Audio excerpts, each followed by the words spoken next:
Здравствуйте! Сегодня мы посмотрим такую вещь, как импортирование проектов из UiPath в Prima. В данном случае мы будем рассматривать проект UiPath RPA Challenge. Он заключается в том, чтобы переносить на сайт RPA Challenge в соответствующие поля ввода данные из таблицы с данными. Давайте сейчас посмотрим, что это за таблица. Вот у нас есть таблица, здесь 7 столбцов, какое-то количество строчек, и эти данные необходимо будет вводить на сайте RPA Challenge. Особенностью данного упражнения является то, что селектора на сайте произвольным образом меняются, что затрудняет ввод. Но, тем не менее, вот наш код на UiPath. Это робот, который непосредственно вводит все наши 7 значений, а также запоминает результат в миллисекундах, который он сам для себя подсчитывает. Сайт также подсчитывает результат в миллисекундах. Ну что ж, мы посмотрели на код, давайте сейчас запустим.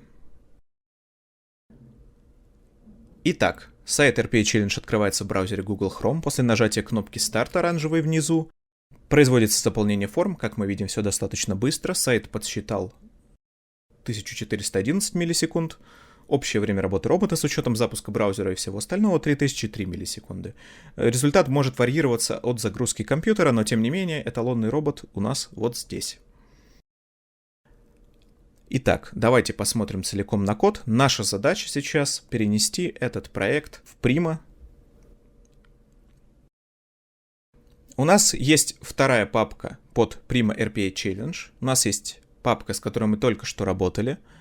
Это UiPath RPA Challenge. Там находится наш файл challenge.xaml, который мы запускали. И сейчас при помощи встроенной операции импорта, вот этот самый файл, challenge.xaml, мы будем переводить в файл проекта Prima. Располагаться он будет вот здесь, сейчас эта папка пуста.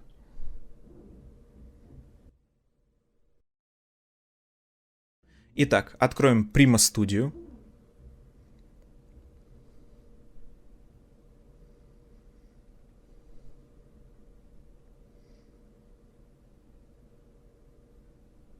Дождемся прогрузки Prima Studio, открываем опцию «Импорт». И нам нужно выбрать JSON-файл нашего проекта. Он лежал в папке UiPath, вот он. Сохраняем в соседнюю папку импортированный из UiPath проект Prima. Итак, ошибок нет, однако проект после такого преобразования получается немного перегруженным и слегка неоптимизированным по той простой причине, что в Prima есть некоторые опции, позволяющие срезать углы. Например, текущая дата и время может быть назначена совсем не таким образом, как это сделано здесь, а при помощи встроенной активности. И так с некоторыми другими активностями тоже.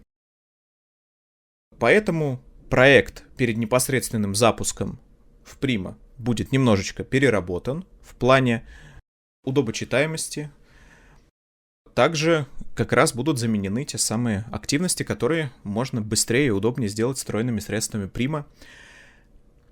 И сейчас такой проект уже перед вашими глазами. Это та же самая таблица Challenge. Как мы видим сейчас, робот на Prima будет проходить RPA Challenge. Вот такой проект у нас получился после оптимизации. Общая структура его не изменилась.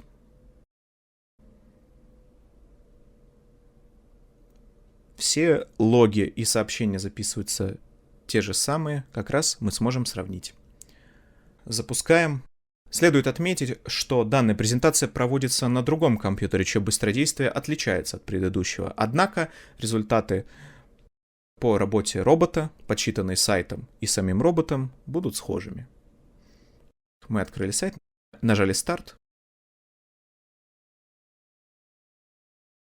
Получили в приемлемое время правильный результат. Таким образом, на платформе Prima мы получили робота, аналогичного таковому на платформе UiPath, со схожими результатами по производительности и с идентичными, корректными результатами по сути задания. Спасибо за внимание.